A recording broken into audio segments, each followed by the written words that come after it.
बिस्मिल्लाहिर्रहमानिर्रहीम। स्टूडेंट्स, तो आज आपके लिए एक स्पेशल सीरीज लाया है। वो है MCQs from the chapter of evolution that is present and second year biology in all text books, all syllabus and all provinces, that is Khyber Pakhtunkhwa, Punjab, Balochistan and federal. तो जो चैप्टर है एवोल्यूशन, वहां से कुछ अहम एमसीक्यूज जो कि फर्स्ट टॉपिक है the evolution of the concept of evolution, वहां से ये एमसीक्यूज हमने उठाए हैं। तो सबसे पहले आपसे रिक्वेस्ट है कि जाके वही टॉपिक डिटेल के साथ पढ़े, फिर आके ये वीडियो देखे ताकि आपकी कॉन्सेप्ट क्लियर हो जाए अबाउट एमसीक्यूज। तो हमारा जो फर्स्ट एमसीक्यूज है that is man is always curious to know about. इंसान हमेशा इंसान की दिलचस्पी रही है कि वो जाने अबाउट, ताकि उसको पता चले किस चीज के बारे में, अबाउट मैन, इंसान के बारे में, लाइफ, जिंदगी, सन और ऑल ऑफ। सो तो इंसान की हमेशा से कोशिश रही है कि वो लाइफ के बारे में जाने कि लाइफ कैसी come into existence, how life come into being. तो हमारा जो सूटेबल ऑप्शन है वो है लाइफ। सेकंड एमसीक्यूज ये है कि which one of the following is widely regarded theories about what about understanding how life coming to being. तो इनमें से जो सबसे अहम थ्योरीज है वो कौन से है? नंबर फर्स्ट है special creation plus biochemical evolution, और सेकंड है हमारा क्रिएशनिज्म प्लस कैटास्ट्रोफिज्म। तो इनमें जो बेस्ट ऑप्शन है according to your text book that is special creation plus biochemical evolution. Third जो एमसीक्यूज है, the great naturalist was Charles Lyell, Aristotle, Cuvier, none of this. तो इनमें से कौन थे जो कि वो ग्रेट नेचुरलिस्ट थे? वैसे नेचुरलिस्ट तो ये सारे हैं, चार्ल्स भी नेचुरलिस्ट थे और अरिस्टोटल तो थे नेचुरलिस्ट, साथ में क्यूवियर भी नेचुरलिस्ट थे। लेकिन इनमें से जो ग्रेट नेचुरलिस्ट है according to text book that is Aristotle. हमारा फोर्थ एमसीक्यू जा रहे the scala naturae proposed by. Scala naturae जो कि एक थ्योरी थी, एक नजरिया था, वो किसने पेश किया? Number first Cuvier, Charles Lyell, Lamarck, none of this. So the best option is Cuvier, Lyell, Lamarck, none of this, that is none of this, because scala naturalia was proposed by Aristotle. Students, Aristotle इनमें से present नहीं है, जो कि इस option के लिए वो बेस्ट था, इसलिए नॉन ऑफ दिस पे चले जाते हैं। फिफ्थ एमसीक्यूज है each organism has a fix place. Her organism के लिए एक फिक्स प्लेस होती है, जो कि स्केला नेचुरिया में अरिस्टोटल ने बताया था। किसने? अरिस्टोटल ने। तो इनमें से ऑप्शन कौन सा बनता है? Number first Aristotle, number two Garg, number three Don, number four all of this. तो इनमें से जो बेस्ट ऑप्शन सुटेबल है वो है अरिस्टोटल। Six MCQs है students. The idea that each organism was created by God. वो नजरिया जिसमें ये कॉन्सेप्ट है कि each organism was created by God, कि हर एक जानदार किसने पैदा किया? ये गॉड ने पैदा किया। Number first theory creationism, B catastrophism, C all of this. तो इनमें जो बेस्ट सुटेबल थ्योरी है वो क्रिएशनिज्म है। क्रिएशनिज्म और creationism is the theory in which there is idea about the creation of each organism that is created by God. तो best option है creationism. Seventh MCQs है the creationism remain unchallenged for years. ये जो theory थी creationism, ये unchallenged रही, इसके ऊपर किसी किस्म की स्ट्राइक नहीं आई। कब तक? जब इसकी कितने साल हुए? Number first 100, number two 200, number three 3000, number four 4000। तो इसमें जो बेस्ट ऑप्शन है वो है B, that is 2000। How many? 2000। अब यहां पर थोड़ा सा आप कैमरा ऊपर करें। स्टूडेंट्स, हमारा जो 8 एमसीक्यूज है वो क्या है? वो है हमारा the Cuvier propose. Number first A catastrophism theory, B creationism, number C scala naturae, D none. Cuvier proposed the theory of creationism और क्रिएशनिज्म। क्रिएशनिज्म थ्योरी किसने पेश की? क्यूवियर ने। The way supply was created in the beginning, ये एक statement है। ये कौन सी इस थ्योरी में से है? Number first creationism, catastrophism, number C uniformitarianism. तो इनमें जो बेस्ट ऑप्शन है दैट इज क्रिएशनिज्म। क्रिएशनिज्म वो थ्योरी थी जिसका स्टेटमेंट था the waste supply was created in the beginning, कि बिगिनिंग में वेस्ट सप्लाई ऑफ ऑर्गेनिज्म, तमाम चीजों की वेस्ट सप्लाई बनी, उनके बाद कोई चेंजेस नहीं आए। तो ये थ्योरी अगरचे it is challengeable but the theory was statement was this waste supply was created in the beginning, that is creationism. अब इसके बाद जो हमारा 10th इंपॉर्टेंट पॉइंट है about the concept of evolution, that is Cuvier propose the theory of catastrophism and Cuvier ने catastrophism की theory कब पेश की? यहां पर 1769 1832।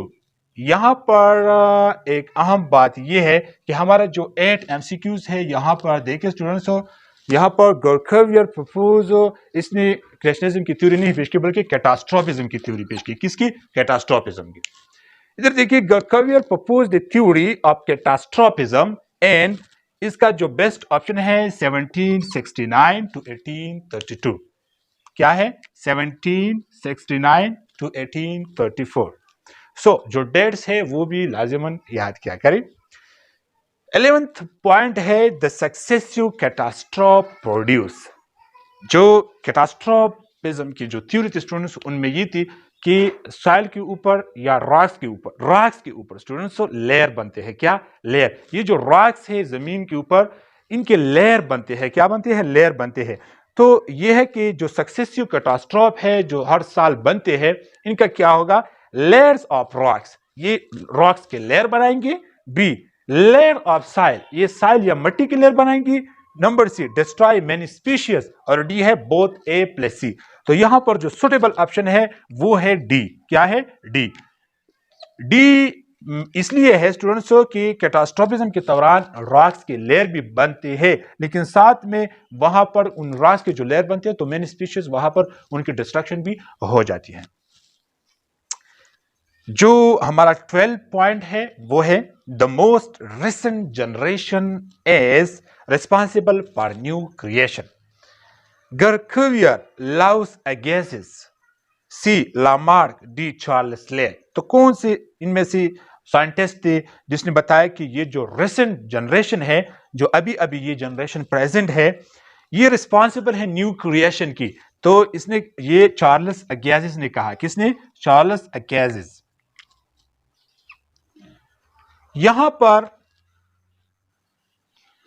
Option number 14, sorry question number 14 है the layer of rocks are evidence of natural processes occur repeatedly called, number first uniformitarianism, B catastrophism, C creationism, all of these.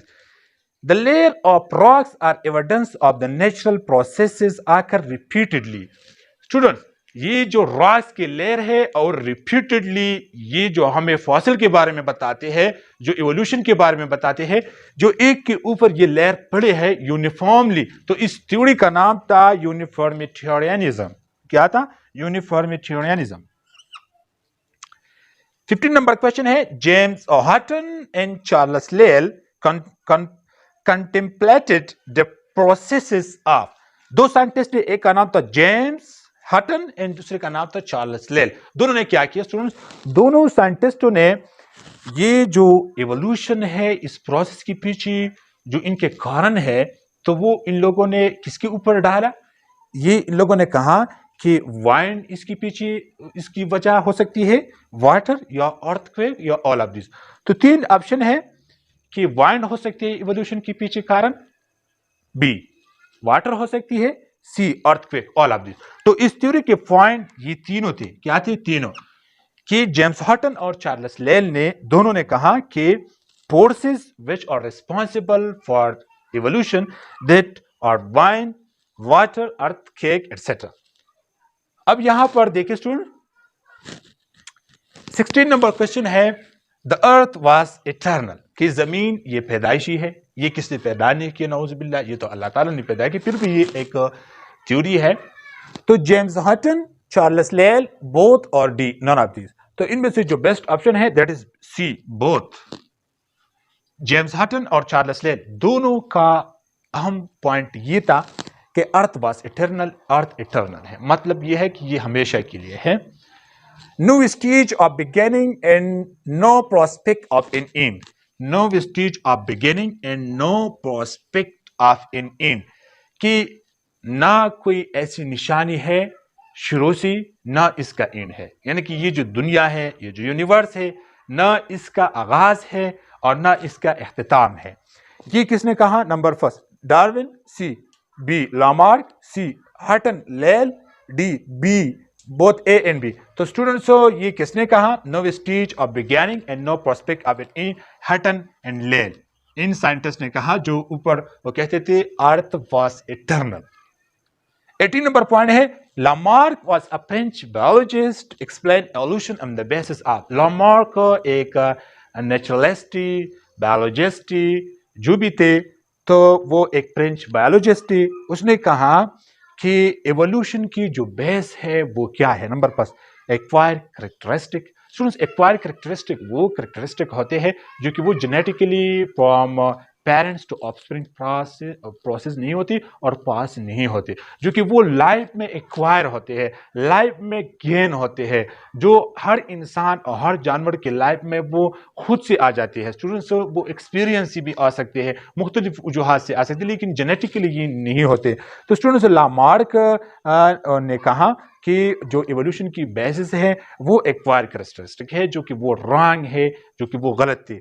दूसरा option है नेचुरल सिलेक्शन और variation, जो कि इस students statement के लिए incorrect है। एक्वायर कैरेक्टरिस्टिक यहाँ पर ठीक ऑप्शन है। Students 19 Alfred Russel explain evolution. Number first correctly, wrongly, and B C both of this. Alfred Russel एक साइंटिस्ट है। अगर आपने डार्विन की स्टडी की है, डार्विन थ्योरी की, तो वहां पर अल्फ्रेड रसेल का नाम जरूर सुना होगा। जो कि अल्फ्रेड रसेल वो इंडिपेंडेंटली साइंटिस्ट ही, सेम उसने वही काम किया जो डार्विन ने किया है। तो डार्विन ने जब नेचुरल सिलेक्शन उसकी बेस रखी इवोल्यूशन की और करेक्टली उसने एक्सप्लेन किया, तो अल्फ्रेड रसेल भी उसने भी ठीक और करेक्टली एक्सप्लेन किया, that is correctly. 20 in 1858 Charles Darwin find the real meaning of number first evolution, B birth, C population, D diversification. So the suitable option is evolution. What? Evolution. Charles Darwin worked upon evolution, that is 21. In 1858 Alfred Russell worked same upon number first evolution, B overpopulation, C pollution, D all of these. तो जिस तरह काम Charles Darwin ने किया वही की वही काम अल्फ्रेड रसेल ने भी किया। Student, so the best option is evolution. The real driving force behind the evolution, the real driving force behind the evolutionary changes is number first natural selection, B artificial selection, C acquired characteristic. So इनमें जो best option है वो है natural selection. क्या है? Natural selection. Students, which could be best explained by studying number first pre-existing form. Which could be best explained by studying pre-existing form. वो क्या है जो कि उसकी पिछली प्री एग्जिस्टेंस फॉर्म्स की अगर हम स्टडी करें तो उसकी मौजूदा सूरत हाल हम बेहतर जान सकते हैं। Number first present day species, past species, C extinct species, D endanger species. Students, so the suitable option is present day species. अगर मौजूदा जमाने की स्पीशीज की आपको स्टडी करनी है तो आपको जाके उसकी प्री एग्जिस्टेंस फॉर्म की भी स्टडी करनी होगी। Lamarck was, so the last MCQs, Lamarck कौन थे? Number first a soldier, a botanist, a zoologist, D all of this. तो क्या थे? बॉटनिस्ट, जोलॉजिस्ट या सोल्जर थी। स्टूडेंट्स, ये सिपाही भी थी, ये फौजी भी थी, ये बॉटनिस्ट भी थी, ये प्लांट्स की भी स्टडी करते थे, ये एनिमल की भी स्टडी करते थे, ये हार्फन मौलाते, all of this. What? All of these. तो लामार्क ये इसके लिए all of these और which could be best explained by studying pre-existing to the present day species. Students, so ये थी आज की हमारी important MCQs about the concept of evolution, जो कि ये टॉपिक है। तो उम्मीद है स्टूडेंट्स को आपको ये अच्छे लगे होंगे। नेक्स्ट टॉपिक के MCQs के साथ हाजिर होंगी, तब तक दुआ में याद रखिए। अस्सलाम वालेकुम।